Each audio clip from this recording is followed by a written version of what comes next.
72, and after the deaths of this young mother and her 18-month-old twins at a construction zone here in Indianapolis over the weekend, there has since been a lot of attention that's been put on semi-safety. Now, that's because a semi-driver is accused of plowing into them without even hitting his brakes. So today, nearly a dozen Indiana State Police troopers hopped in some of those semis that you see on the interstates like this to get a different view of the road. And it's something that they tell us they were planning to do even before that tragic accident. Meredith Juliet took a ride with them and shows us today what they were looking for from above. Yeah, I have them now. I got them at 72.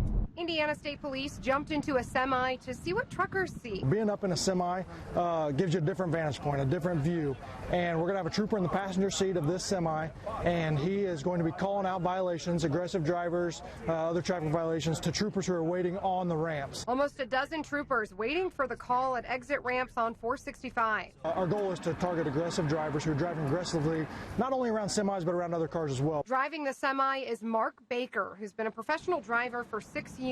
He says he gets cut off by cars several times a week and says it can be deadly if that car suddenly stops.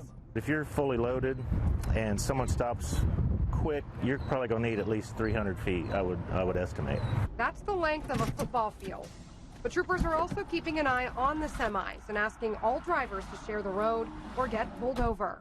The trooper in the semi spotted this car. They said the car cut them off, was going 70 in a 45-mile-per-hour work zone. Once I explained the violations, and he's like, oh, yeah, I heard about that with the semi. And Number 17, he put his head down with acknowledgement that, yeah, less than one car length. I did it. Officers say as a driver, you can prevent an accident by putting down the phone and sharing the road.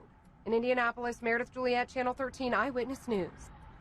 Indiana State troopers say they spotted 83 traffic violations during that program today, and a majority of them reportedly for speeding in a work zone and following too closely.